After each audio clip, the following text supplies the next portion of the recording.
Over to you, Andy. Yeah, no, thanks very much, Janice. As we've spoken before, many clubs are submitting topics for us for our coffee mornings. One that's come up is regarding sort of competitions and tournaments. And today we're really lucky enough to have Siobhan Butler, Kent Tennis Competitions and Performance Coordinator, with us, and Andy Lucey, a Kent Tennis official. So welcome both of you. I'd like to start with Siobhan first of all. So a bit about yourself first of all, Siobhan, and how you got involved in Kent Tennis competitions, if that's okay, coordinator. Oh gosh, that was a long time ago. I think that's back in 2009.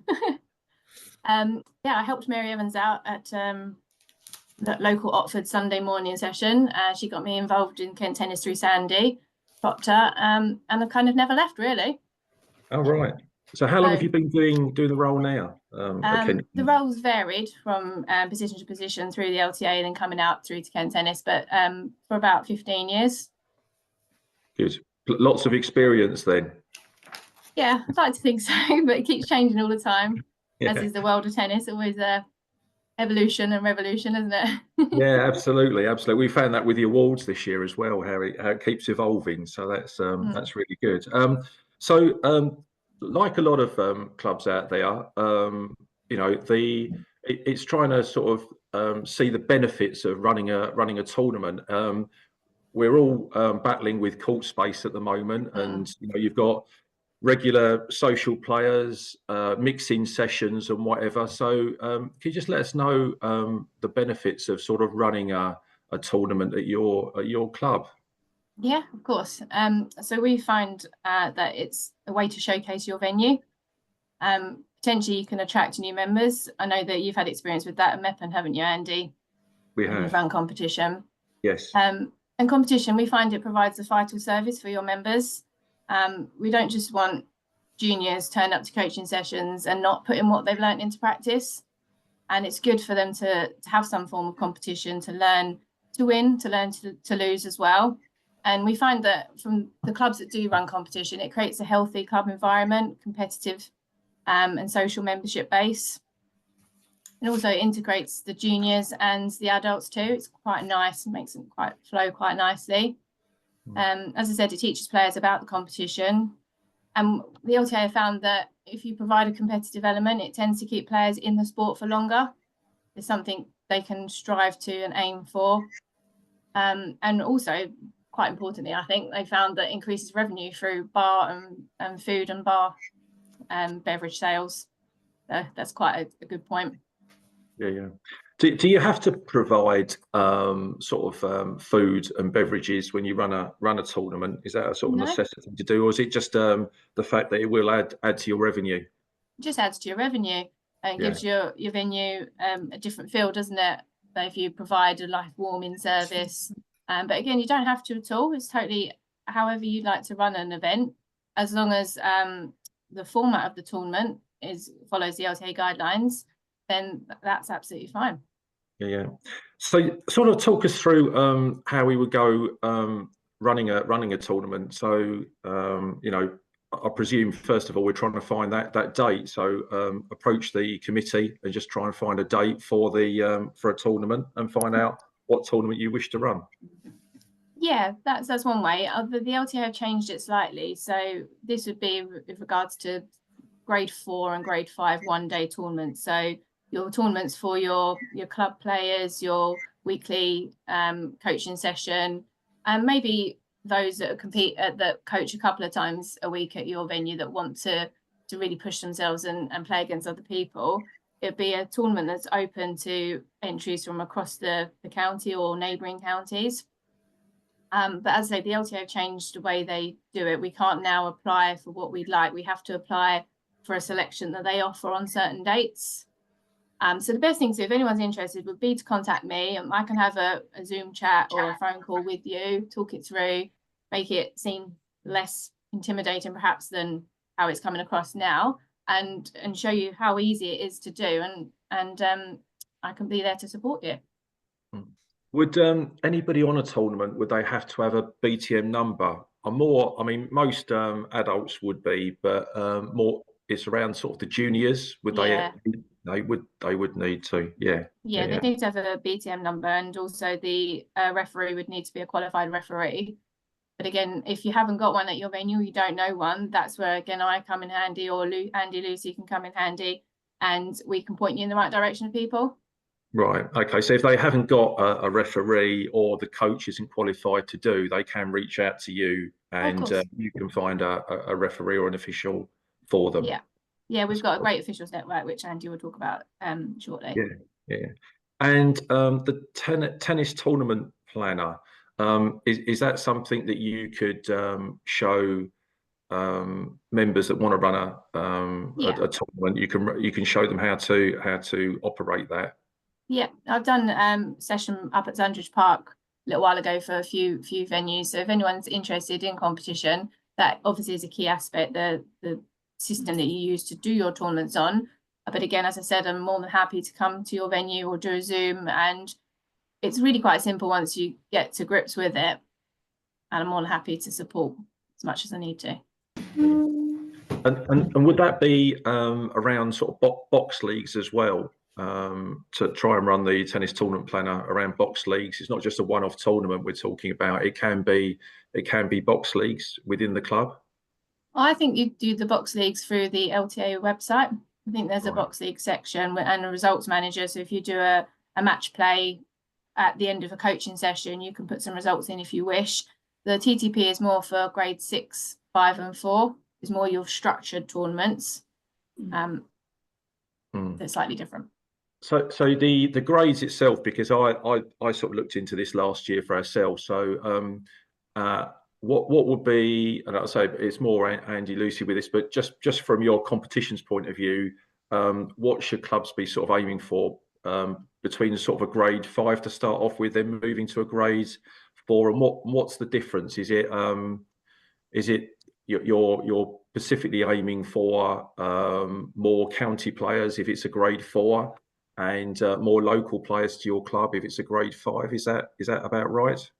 Yeah, you pretty much nailed that there. I'd say if you're new to competition, perhaps start off small, start off with the grade 6. That could be, that's external, but it's more so probably for your internal coaching groups. You can start off with that, get to grips with how you're running competitions, how you're using the software, and then branch out to grade 5. I'd always say walk before you run, so I would always start bottom up. And yeah, 5 is your local players. You maybe once a week, maybe twice a week coaching sessions. Then as you go up the scale to grade 4 is, again, you say more county wide players, and grade 3 is more regional players. Would there be, if you didn't have enough players in your club to run the tournament,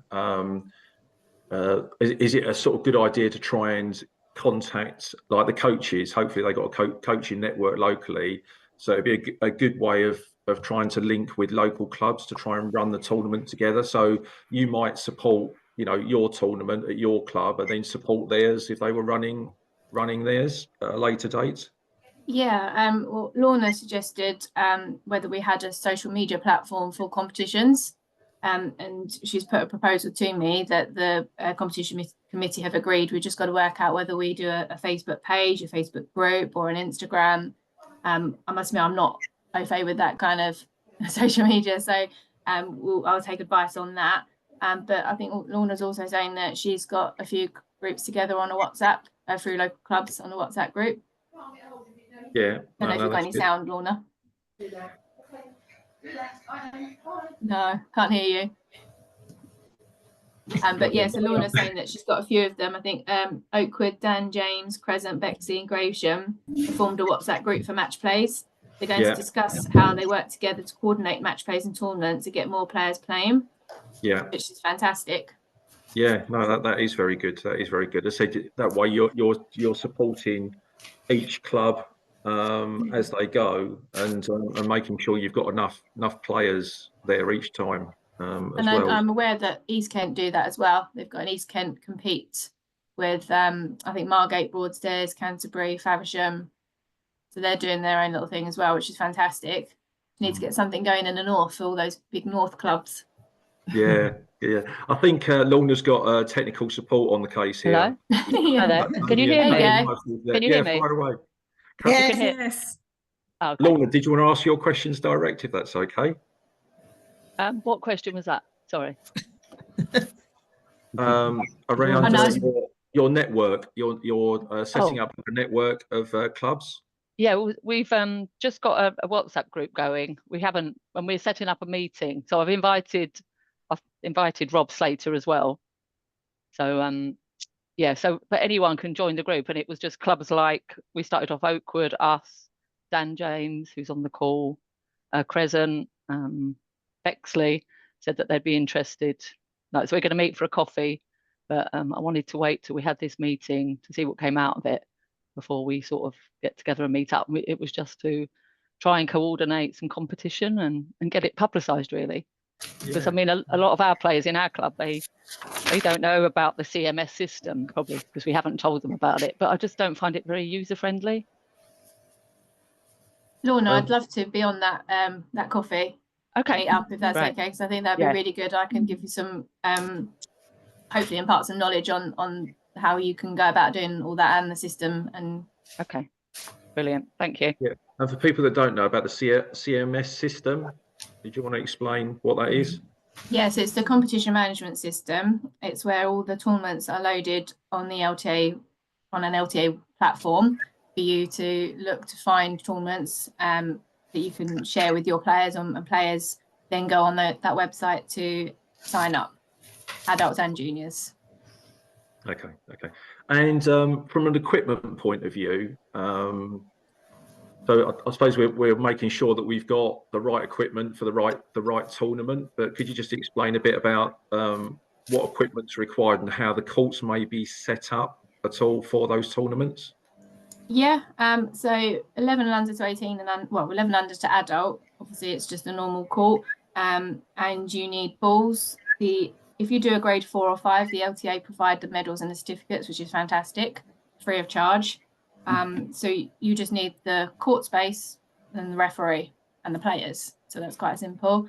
And so the 9 and under and 8 and under, you have to obviously change the courts to fit that the size for the players. Although that's deemed a little bit more work, but you can actually take a lot more entries. So that can be seen as more beneficial for revenue because you can take more players. So yeah, again, you'd need the right balls, which you'd have to provide. But again, the LTA provide the medals and the certificates. Yeah, and that's on the venue toolkit, I think, isn't it? You can download the certificates from there. Well, no, when you apply for the grade 4 and 5, you get a special email from the competition team at the LTA, and they give you all the guidance on how to apply for these certain medals and certificates. Right. It's slightly different because they're called different things. But again, I know this probably sounds like a lot of information, but that's where I would really enjoy meeting with whoever's interested on a one-to-one or a couple of clubs and just making it easier, because it is easier once you've got the hang of it. It's just a lot of information in one go, I think. Yeah, fine.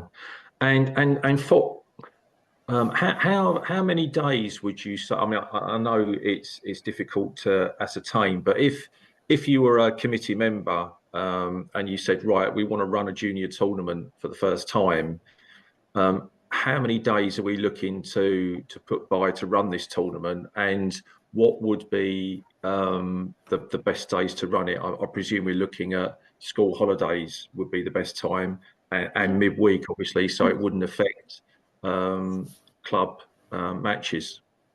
Yeah, so school holidays would be good, but I've found from my personal experience, not with my Kent tennis hat on, but with my venues hat on, they can give us the hard courts from 12 o'clock on a Sunday until sunset. So that's a good time. I know Andy and Jason at Tunbridge Wells, you go of an evening, don't you, on a Sunday, probably 2 till 7? Start about 2 p.m. Luckily enough in Tunbridge Wells, we've got floodlights. So we can play till, I think the latest we've probably ever been there is 8. But that's if we get extraordinarily long matches, which doesn't happen all the time. Yeah, so there's bound to be some unused court time at venues. You just got to pinpoint when that is. Obviously, probably 10 o'clock on a Saturday mornings, not as a no-go, but 2 o'clock Sunday afternoon. You don't need that many courts either. For an eight players, you don't need 2 courts. So it's not a big ask. You don't have to give up all your courts, because obviously you need to keep the members happy, so they pay the membership. Yeah, absolutely. I think it's, and I would definitely say let the members know what's happening as well. Not just the fact that the courts can't be booked for that time. You know, it's nice to let them know, but also that they can come up and watch some really good tennis, if it is junior tennis that you're aiming at, so they can actually come up and support. There's nothing better than the juniors playing, you know, to a large fan base for the first time as well. So it's good, and we did that with our level 4 last year, and got quite a few of the older members up there with their chairs, just watching the children play tennis. And it's just the new techniques that they pick up. They've all got double-handed backhands now, where our older members are obviously playing single backhand. So it's just good to see how that worked out, really. So yeah, no, it was good. And from a helper's point of view, so you've got your referee that's obviously running it, but I presume that you want to try and get as many volunteers on board to help as well that you can at the club. Well, that's not really a necessity, to be honest. As if the referee's there, the referee can run the event with 8 players. I mean, if anyone wants to come up and do the bar or make teas, then yeah, that'd be great. But there's not a necessity for any particular club person to be there. Just whether you want to be there to showcase your venue and chat to people. And on your other comment about juniors, I've also found from my club's experience that adults, their tournaments fill up actually more than juniors sometimes. So I've got, especially the men, I've got 4 adult draws in men's. I think they're really keen on playing. And you probably have members at your venues that are really keen on playing. They just don't know where to go. So if you've got one there for them, ideal. Yeah, we did. We started off with a internal box league, and then we've got a box league that we've organised with Lorna at Gravesham, with Trosley or Trotterscliffe, with New Ash Green. So yeah, that's developed to four clubs now, but that's a box league. But I think, Lorna, am I right in saying that we are organising a Pacific Day to have a tournament at Gravesham? Is that right? Yeah, I think it's to celebrate the box league. It's a 1-day tournament, and I think all the players are probably invited, and in May, sometime in May. Yeah. Do you know if that's going to be a sort of sanctioned tournament as such, or is it just a sort of festival of tennis with the players that play in the box league? I don't know. Well, I think box leagues are grade 6 anyway, aren't they? I think it would have to be a grade 6. Yeah, but you'd have to apply for anything higher. Yeah. So I mean that's fine, isn't it? I think a grade 6. Good. Yeah, no, fine. Right, I'd like to open it up to any of the clubs on the Zoom today. Any questions for Siobhan at all, specifically around competitions? Yeah, what I will say, it's nothing to do with competition, but I would like to thank Siobhan, because Siobhan's always been very helpful whenever we've had mainly to do with rules and regulations, Siobhan. But you've always responded very quickly and very, giving us guidance. So thank you for that. And I recommend anyone who's got competition problems or queries to contact Siobhan. You always get a positive answer. So thanks, Siobhan. Yeah, thank you. Well done.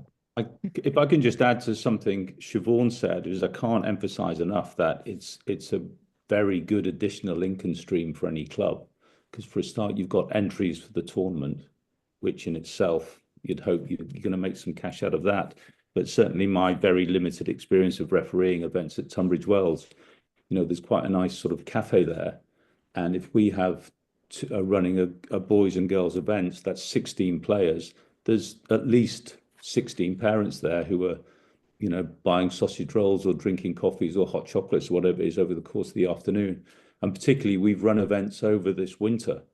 So on days when it's been absolutely horrific weather and there's not a soul in the club, the juniors are going to play in any conditions. and the parents are all sat huddled in the cafe watching the kids play, and so the cafe is taking money in. So, it's a really good income stream for any clubs, and it's additional money. You're bringing people in who might not normally be there, or people who wouldn't normally be there on a sort of rainy Sunday afternoon.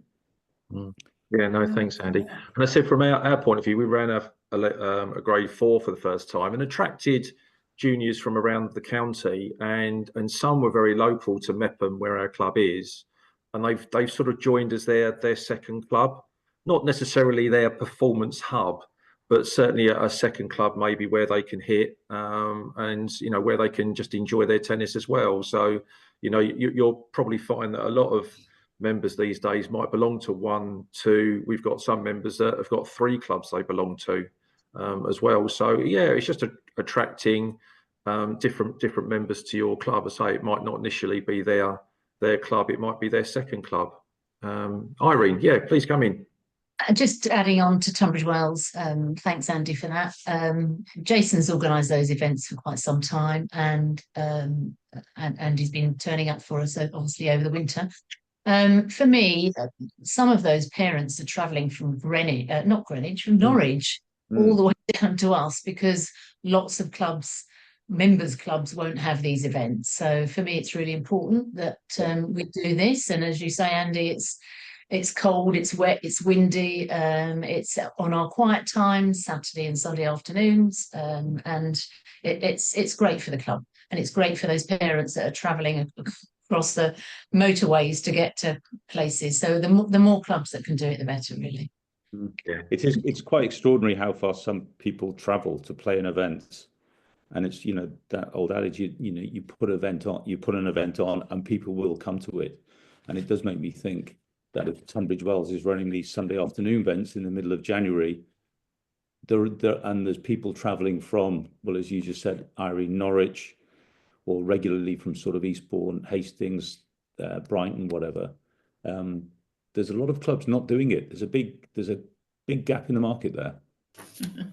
Yeah, no fun. We'll come on to you now, Andy, if that's okay. So more around the officiating side of things and what you've found. So it's very little knowledge I've got around officiating, but if a volunteer of the club wants to get into officiating at their club or a pathway, where would they start? Well, I think if you're an active, we've tried to identify the people who are likely to start officiating, and we've really much identified that it's probably going to be current players, parents of current players, or coaches, if you like, who can sort of get involved. There are people. I think I was an exception. I was very fortunate. I took retirement when I was pretty early, but my very first event was in London. It was actually at Sundridge Park, and it was the day of the road racing cycling in the London 2012 Olympics, and that was just the first day I got accepted for. But now there's very clear directions. Siobhan's made it very obvious that you can contact her. We run this very early days of an effectively officials mentoring scheme in Kent, which is sort of offering, let's say, hand-holding either for people who want to qualify as referees and get involved, or for people who want to run club events just on a very passive basis, or even people who want to get involved in a court supervising perspective, which is something the bigger tournaments need.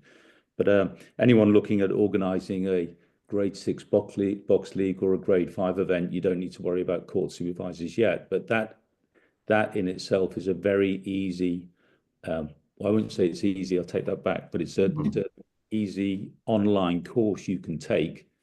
But certainly, as you know, I always played tennis when I was a kid. I thought I was pretty good. And then I played someone who was really good and realised I wasn't, but we all come across that one, don't we? But then as you start getting involved in tennis from any form of officiating perspective, you realise the rules are pretty different from officiating from the rules you understand from when you're playing. So it does take a bit of a mind reset to actually get involved in that side. And one thing we encourage on sort of the single day events is where we haven't got court supervisors. We turn around to the kids and say, or turn around to the players and say, if you've got any dispute, normally it's over a forgotten score or something such as simple as that, but it might be someone consistently calling balls out, someone thinks in. We just say, look, you hold your rackets in the air, we'll come to court as soon as we can, and we'll talk about what's happened. And it's pretty much common sense that you can normally sort these things out. Very occasionally you get more complicated issues, but that's where you just fall back on sort of your rules knowledge. So to get involved in officiating, you need to look at what the actual rules of tennis are. And as I said, they're very different to what you think the rules of tennis are as a player. And I'm sure if we had, you know, one of the senior Kent referees here, they could talk to you for hours and hours about what to do, or, you know, what if in various scenarios you should do. I've actually just completed, last summer, I did my 10th Wimbledon as a line umpire. That was never my intention to do a single Wimbledon, but I ended up doing 10. And then I decided to knock it on the head before the decision was made for me with the ELC. And again, that was slightly easier in terms of it was very specific what your job on court was, but it still took quite a considerable, a significant investment in time and actually turning around saying, okay, what do I actually need to know? There's a lot more to it than saying a ball is in or a ball is out, which effectively is that's all the public sees line umpires do. So you do need to have a little bit of a mindset and invest some time in saying, okay, how do I actually run an event? But as Siobhan's made clear, and as I've said through the officials network, we are very much open to hand holding and saying, okay, this is what happens in this situation, this is what happens in that situation, and we can work it out from there. But there seems to be obviously a bit of a lack of officials, and I think Kent Tennis specifically do want more officials coming into the county. So is that because they can't now see the pathway through to Wimbledon and line judging? The pathway is difficult. I think the pathways become very clouded by the introduction of I call it ELC, but electronic line calling and technology on courts. But you know, I'm not sure how many individual tennis tournaments there are over the course of the year. It must be in the thousands, I would suspect, that the LTA coordinate. And you know, you look at the number of tournaments that have ELC in place, it's probably going to be in the UK 5 or 6 a year out of many hundreds, if not thousands, of tournaments that the LTA coordinate. So the pathway to becoming a court supervisor or becoming to a referee is very straightforward and very easy, and that's a question of contacting either your club or contacting coaches, and you'll find out pretty quickly who you need to get in touch with that. In terms of getting to the higher echelons, if you like, of tennis, such as chairing a Wimbledon match, that's a little less easy than it was. Certainly less easy than it was a year ago, certainly less easy than it was 2 years ago, simply because there's a lot of hoops you've got to jump through and a lot of extra qualifications you've got to have. But certainly for the vast majority of people, they've probably absolutely no interest in getting on centre court and chairing a match in Wimbledon or whatever, because that isn't going to happen. It's beyond what most people want to achieve. It's sort of, you know, the LTA are looking for 18 and 19, 20-year-old kids to do that, because you've got to invest an awful lot of time and energy in terms of getting the experience you need. But for someone who's playing tennis socially and wants to get involved in officiating, you're never going to come across electronic line or technology anyway. No. We had a question from Lorna. What age for a court supervisor? 16 or 18? Literally any. I think you can literally log on to the LTA website and click on becoming a tennis official, and I think there's a very easy online course that you literally just register and book. It doesn't cost anything. You do need to, pardon? I've just Googled it and it came up with 16. Oh, is that okay? That's the youngest. Sorry, and answering your question, yes, The youngest, Yeah, the youngest you can do that is 16, and I'm not quite sure that 16 has been picked as an age, but yes, that's the youngest, and there is no upper limit in terms of age either. No, that's good. So if someone wants to do either court supervisor or the refereeing course, is it going to somewhere like Bromley Tennis Centre? Is it and doing a 2-day course? Can they do this online? Andy, where would they? The LTA, in answer to the question on referees, the LTA run probably 3 or 4 courses per year, but they tend to be in the latter part of the year, sort of September forward. I don't know why that is. Maybe it's a demand or not. I'm not sure. Line umpire courses, again, the LTA run a couple per year. Court supervisor courses, as I said, they're online. You can book them anytime you like. But another thing that we'd like to do in Kent specifically is if someone came to us and said, I'm really interested in doing my court supervisor exam. And this happened to me a couple of weeks ago at an event I was refereeing at Park Langley. A chap came up and said, I'm really interested in doing my court supervisor exam, but I don't know enough about tennis yet. Then that's where we have sort of, I call it hand-holding. It's under the umbrella of the mentoring scheme that, we're there, we can answer questions, we can talk about certain rule situations that you need to have a knowledge of.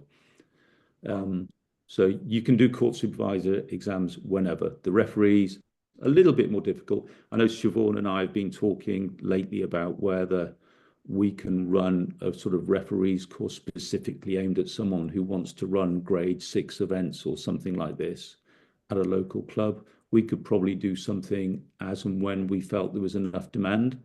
And we could no doubt, Bromley's the very obvious place for us to do it because there's a great facility there that we can use, and they're very used to having officials there. But I guess, Siobhan, we could run it anywhere in theory if there was a demand. I've no idea what the minimum number of people we'd need to justify running a course would be, but I would imagine if we got half a dozen, something like that.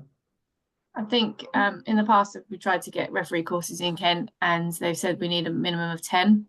Okay. Yeah. Yes, Nora. I would sort of say it's what we're aiming for here on this Zoom is where the main contacts and volunteers and maybe committee members of their club, not to make it so arduous to book. And I've looked before and said, right, a referees course, I wouldn't mind looking at one, but they are few and far between. And as you say, I think one I saw was well, it was certainly, I think, up in Birmingham or something. So that I was never going to pick that in a million years. And I sort of, they missed the reason for doing it, and they never got back to applying again. So I definitely think that if we are going to try and boost our competitions and our workforce at our clubs, that maybe we can work together, Siobhan and Andy, and try and put one on for volunteers of clubs and main contacts and committee members of clubs, and see if we can work one out really, and advertise it. Yeah. I will say there might be a potential barrier in the fact that it's not free. Yeah. How much are we looking at, Siobhan, just out of interest to do that level? 75, Andy? I honestly, off the top of my head, I was going to say £50, but maybe I think it's 75 now. 50 and 75. 2-day course. Yeah, which is a substantial amount of money, isn't it? I mean, most clubs would pay that for that individual without a shadow of a doubt. You'd certainly recoup that within a day. I don't know what a standard refereeing fee is for an LTA sanctioned event, but certainly, if you attended a course and then refereed a 1-day event, your referee fee would probably be more than the cost of the course. Yeah, it would. Yeah. Yes. Yeah. Lorna, please come in.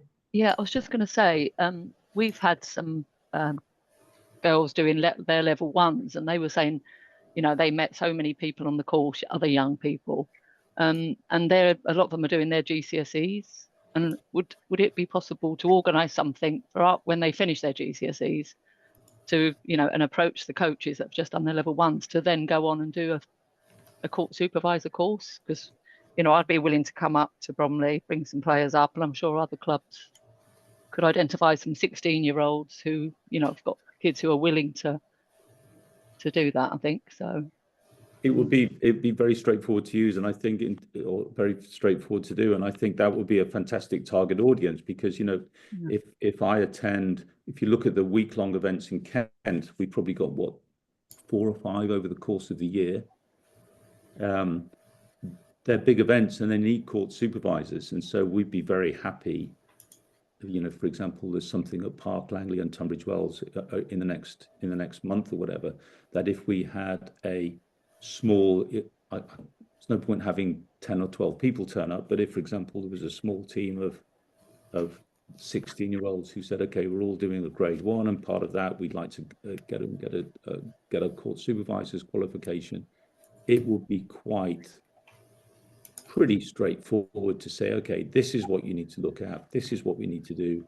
We need to look at, you need to an awareness of this sort of aspect of tennis, going back to the difference between officiating and playing. Your rules understanding is different, but there's no reason why, and I'm sure, thinking of who the referees are, and Siobhan will back me up on this, that if we turn around and said, we've got 4 people coming today and they'd like to take a look at how you get involved from the court supervising perspective, it could be done without any doubt whatsoever.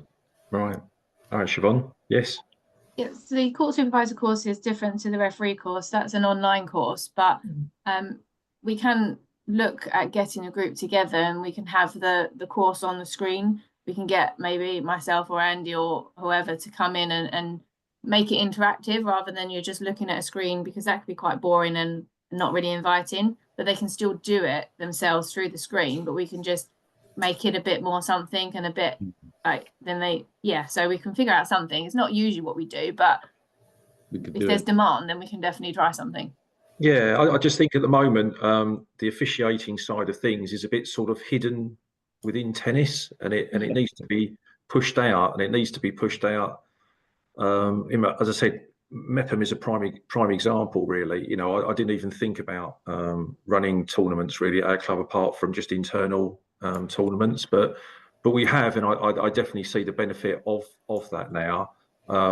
We're still bringing we still need a referee to come and run it for us, but I certainly would be interested in doing that course myself, and I'm sure other clubs on here would probably, now they've heard the benefits of running a tournament themselves, would like to do so. It's just, as I said, making it just more accessible for people to have that course, and not, because I say I've looked at referees course before, and then as soon as I've seen them that are, you know, Birmingham or wherever they might be, you know, I've just parked it for a few months and never came back to it. So I think from a Kent tennis point of view, we just need to try and promote as much as we can, and I'm pretty sure we would increase the workforce and more tournaments at clubs by doing so. So maybe Siobhan and Andy, we can get our heads together with Lorna and start trying to promote that, you know, through our Kent Tennis Network. That would be really good. Jane, if you'd like to come in. Yeah, we're obviously talking a lot about sort of the youngsters, and Lorna mentioned about people who've done the GCSE. There's obviously the Young Leaders Award as well, isn't it? Where people go on from the LTA. And I know they have a lot of young leaders here at Bromley. I'm just wondering how perhaps we can tap into that and perhaps get some of those interested in, because I thought it was part of their young leaders that they can go on to do their court supervising, etc. Yeah, to be honest, I don't know how that links. So that would be something that we need to investigate, the link between tennis leaders. I mean, I don't know if other clubs have got kids doing the Tennis Leaders Award and everything. Yeah, I suppose what we're saying here is when they're doing the tennis leaders, that's the time to grab them for officiating a bit, because I'm very similar. If I do a course, I almost want to learn more about it while I've just done that course. So that's the time to grab them and try and promote officiating when they've done their leaders course at their clubs, or at Bromley Tennis Centre or wherever they might be. That's a good idea. Yeah. Right. Any more questions for Siobhan? Yeah, can I just come in here? And a very good discussion this morning. We've done tennis leaders courses twice a year for the past decade, really, and a lot of those people now, if you track them through, are in universities and they're taking part in tennis in universities, earning money from it, etc. It's a fantastic opportunity. And once they get involved in that, they tend to go down a coaching route rather than a refereeing route, because obviously there's money there. Although coaching route is always difficult because you get financial barriers there, but we try and help and support wherever we can, and the coach will as well. But a question for Siobhan, please. One of the problems at Shooters Hill is we are overrun on the courts. The only time we possibly have spare courts is during the daytime when the schools are in session. Holidays, all the courts are taken by holiday camps, which are full.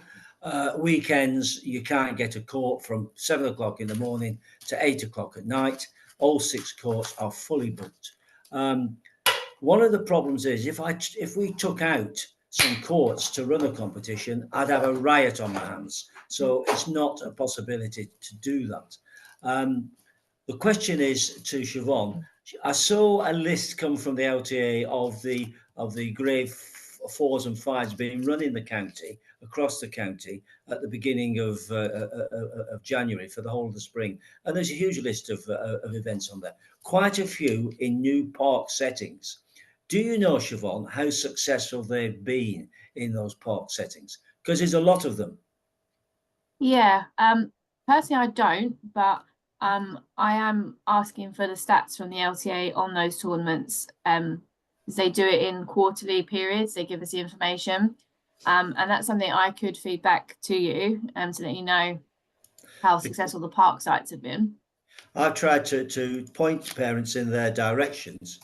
And I'm not sure how many are actually running, to be quite honest with you, Siobhan, but that's anecdotal. I haven't been to have a look myself, so it's anecdotal evidence. But when we talk about there's not many tournaments being run, well, that's not true. There are, on paper. There are lots of tournaments being run, but how many are actually running in practice is the big question. Because we built all these parks, fantastic facilities, and now we've got to use them. And this is now the crunch, isn't it, for the LTA? And a question to Andy while I'm on the floor. Andy, have you had any contact with the South East team in the last 3 months? Oh, that's me. Yeah. Not only Lucy. Yes, I have. Yeah. I've made sure I have, certainly around parks, open court programs in promoting parks, schools festivals that we're promoting in parks as well. So it's taken a while because it's a new team now. But I've had meetings with most of the new team, and they're very much together with our mentors as well. So if we can bring open court programs and schools festivals to parks, then that's what we're aiming to do, really, to get them utilised. Schools festivals, bring the parents along as well, see that the parks have been refurbished, and that seems to be working quite well at the moment, John. So I have, yes, and you're right, exactly right what you say. If you are a club that is struggling with court space for tournaments, then try and tie up with either your local park or your local school, local college, and try and run the tournaments there. Probably. Yeah. The reason for my question there to you, Andy, was that that's exactly what we've tried to do. We've tried to set up a satellite in another site. And I made approaches to this organisation 18 months ago, and then I was asked to kind of back off by the South East team while they were sorting out some issues. I met with this organisation a week ago, and guess what, Andy? The South East team hadn't been in contact with them over the past 6 months. And I just threw my hands in there and thought, what am I doing here? You know, I've been told to stand back. I stand back and they do absolutely nothing. No. It's my experience at the moment. Yes. Yeah. It's not to do with open parks. This is about supporting a club working in the local area. Okay, which is interesting because it's not coming from the other side, you know, supporting the development of a parks area. Yeah, they seem to have disappeared is the word I would use. Yeah, Siobhan, if you can come in there. Just from what I know, that there's been a lot of change at the LTA. There's been a restructure over the course of probably 3 or 4 months, especially in the competition team. I don't know how much that's affected other teams, but I do know that that's probably maybe one reason why they've been quite quiet, because they have been quite over the board, or across the board. Yeah, I think I agree with you. They're appointing a new person to competitions, Siobhan, as you probably know. The person's coming from outside tennis, and when somebody phoned up and asked what they're going to do with the competition, the answer from the person in charge says, I haven't got a clue. Well, that doesn't give confidence, I'm afraid. I agree, you know, it's about strategy and about changing the strategy, but for goodness sake, we can't have everybody with no knowledge of tennis, and that's what appears to be happening. Okay, Danny, do you want to come in? Yeah, just a quick question for Siobhan, really, because talking about running competitions at park courts, and that's something that I'd definitely be very interested in. But how do we go about that process, applying for that competition, whether it's grade 6 or grade 5? Because the park courts be registered with the LTA. Do we just search them up, or how do we get them to? How do we start that? Well, I think the best thing to do, maybe we could have a call off of this call, and we can kind of nail down where you are, your area, what's near you, what you want to do, and then we can go from there, make a plan that way. Yeah, that'd be great if you didn't mind. Yeah. Yeah, that's fine. You've got my email address, haven't you? Yeah. You've put me an email, then we can go from there. Nice one, thanks, Siobhan. And then just a quick one for Andy. Talk about Mepham. Don't mind coming up and doing a bit of refereeing for you. Yeah. No, that'd be good. Yeah. I think we've got a grade 4 that we've scheduled in so far, but I don't think we've got a referee booked in for that yet. So I'll come back to you on that, Danny. Yeah. Anything that comes up, just let me know. I'm quite close. To say, Andy, the cost of a referee, we use them for our internal competitions in the club. It's £130 plus expenses for the day. Got you. Yeah. So it's definitely worth promoting within then, isn't it, really? Yeah. Irene, did you have your hand up again then? Oh, you're on mute, Irene. Yeah, in this neck of the woods, there's been quite a lot of involvement from the LTA with the council and us and local clubs talking about parks and whether we want to get involved in having that as paddle and trying to get all the clubs together to talk about how we can hold hands with each other. So it's quite interesting that they're trying to, I suppose it's because it's so big. There's 6 parks here, and then there's pickle coming out of lots of different areas. We've got in leaps and bounds jumped really far forward with pickle and doing it indoors in the winter months, and have got about 500 pickleball players now currently. But yeah, with the paddle, they're very keen to get moving quite quickly, and I've got some independent suppliers who want to get involved in building paddle in parks and have sort of asked the clubs, would we be involved in it? But I think there is a concern that obviously the LTA do a loan, don't they? And you have to open up to pay and play.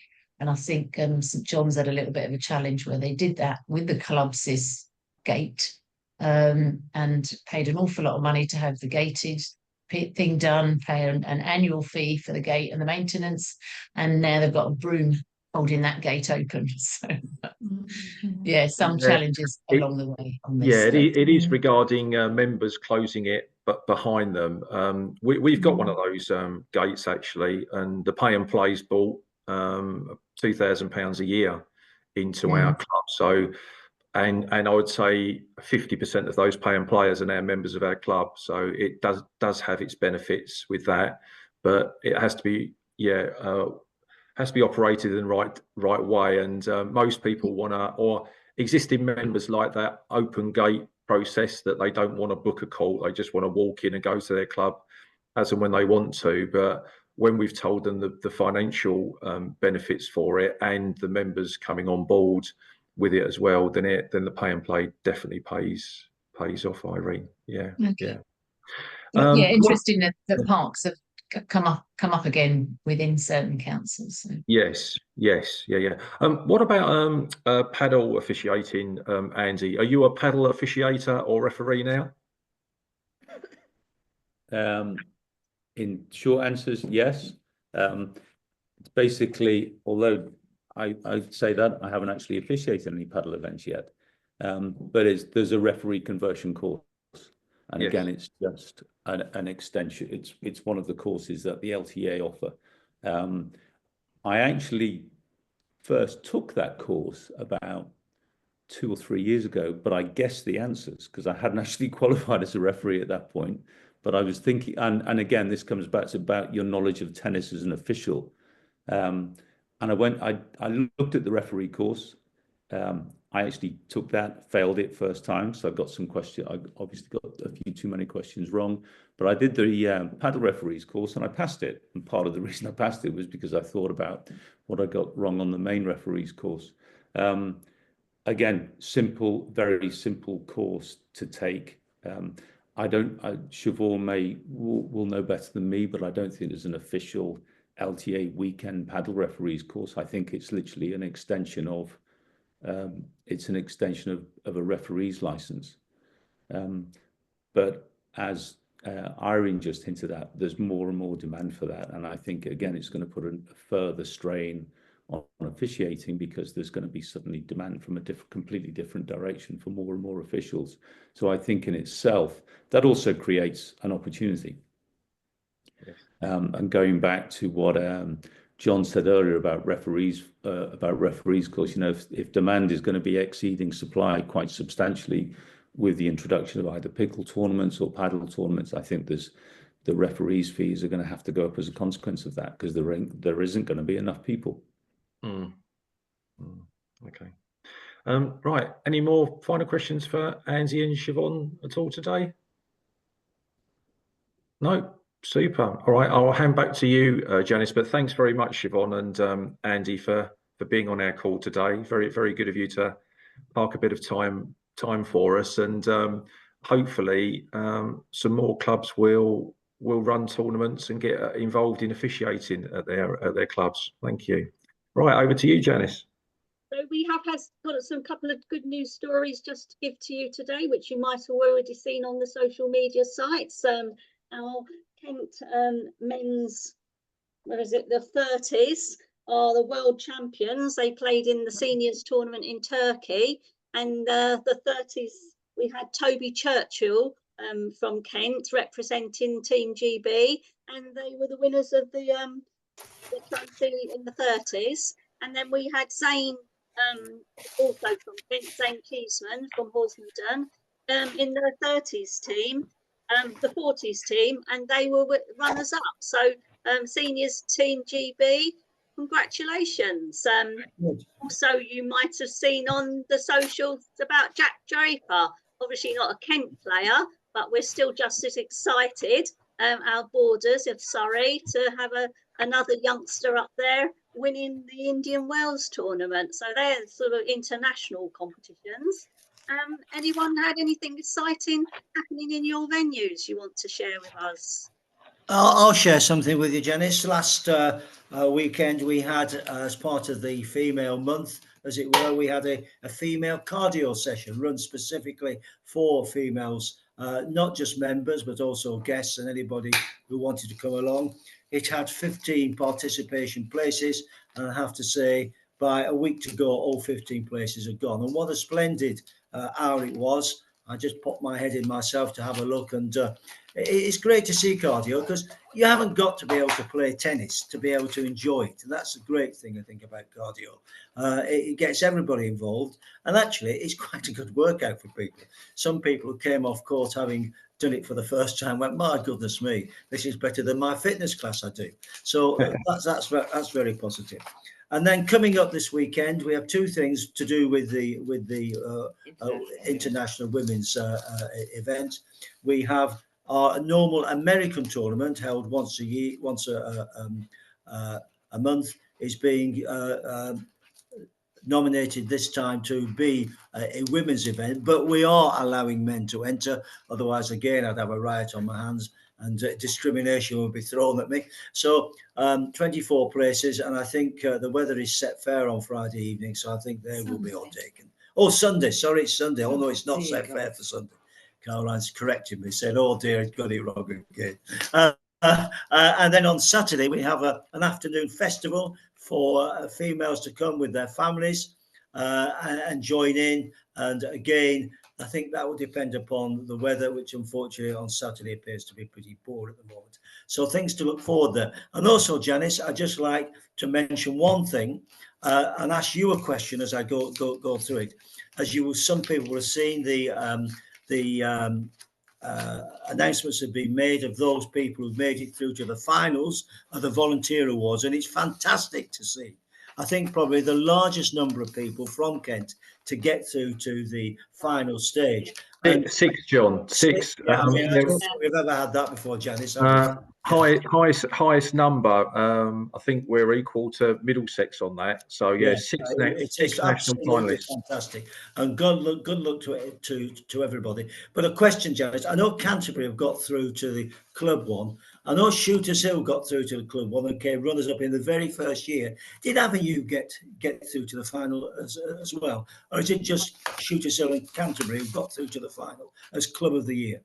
I think it's only those two. I don't think Avenue. Emma? I think Emma. We got through as Oakwood to finals. You got through well. To the club one? National. Yeah. National. All right. So I knew there was another in one. 2019. Right. Yeah, good. I'm not sure about Avenue, but I can check. No, I don't think Avenue did. I thought we had three, so that's the other one.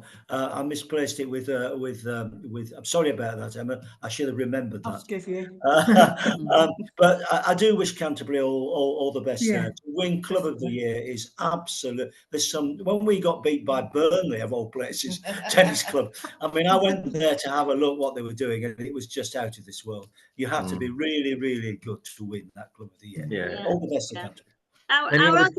Shall I announce our other winners for those of you that have not read the Kent Tennis News or don't know? So we also had the Coach of the Year, a national finalist, Chris Hollands, and we've got the LTA President's Award, which is Colin Jarvis, and he is from Avenue Tennis, and our very own official Jason Baker from Tunbridge Wells. Yes, well done, Jason.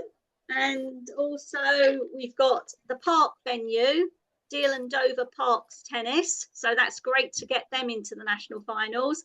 And young person Jack Pegden. So yeah, well done to all of those. Jack's from Infinity Tennis. So we're quite a range around the county as well in our winners. So their ceremony is that they're being invited to the national ceremony at the National Tennis Centre on the 24th of April, and that's where they will be the winners, when the winners will be announced. So do watch our social media because we definitely will be shouting out loud what happens. Okay, Janice, do you have to have an invite to go to that event? You do, and I've got one.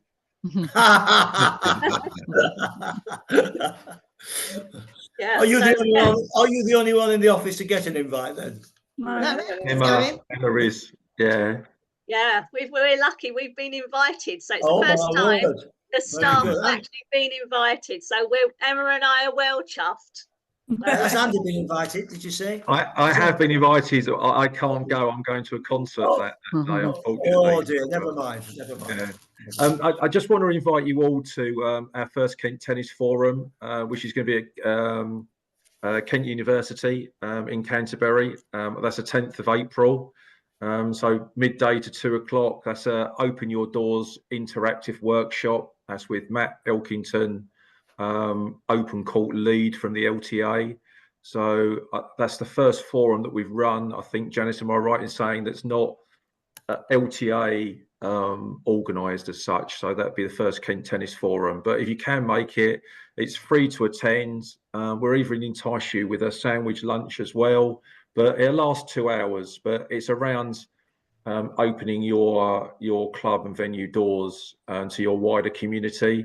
And there will be funding available from Kent Tennis also to try and start your open court disability programs as well. So if you can attend, if you can spread spread the word. If you physically can't attend, maybe one of your committee members can, but please try and support that. I think we've got 70 spaces in total, and you can book that via the Last Kent Tennis News, and hopefully a personal invite that might land on your inbox by Janice later on today. So that would be great to support that. And our next coffee morning, we'll have Tom Freeman from Trevor May Contractors here. So talking about new court technology, eco-friendly products, and essential court maintenance tips as well. So it'd be great to speak to Tom from Trevor May Contractors, and that'll be on the 15th of April next month. So a bit for your diaries there. 10th of April, our first forum, and 15th of April, our next coffee morning. But no, thanks for your time today. Back over to you, Janice. Danny's just asked a question. Do coaches get CPD points? Friday, does he know that? The answer to that question is that if you attend the morning session, you can apply for CPD points. So you need to book onto the first part. If you've seen the link in Kent Tennis News, there's 2 links. One for coaches to book onto the coaching side, and then the second link to book onto the forum for where you get your free lunch. So yes, there's CPD points for the first part. That's the visual impairment course, again, a free course that we're running for visual impairment training for volunteers and coaches. That's 10 till 12 at the same location. And the idea is that the core of those people will hopefully stay for the forum afterwards. But if you want to do the coaching, then please just turn up for the forum. Andy, can I just check the coffee morning date with you again? What did you say it was? 15th of April. 15th. Yes. Right. Thank you. Yeah. I think you said the 18th. That's all right. That's great. All future coffee morning dates are on the Kent Tennis homepage of the website. So if you're trying to rummage through finding any dates, hopefully we keep our homepage up to date just with the coffee mornings. We have got the next 3 listed, so do check out our homepage where all the dates will be and discussion topics. So I think that's it now then for everyone. So thank you for joining us today, and we look forward to seeing you in April, and hope you get out on those. Thanks for attending, guys. Thank you. Thank you. Bye-bye. See you again soon. Bye. Bye.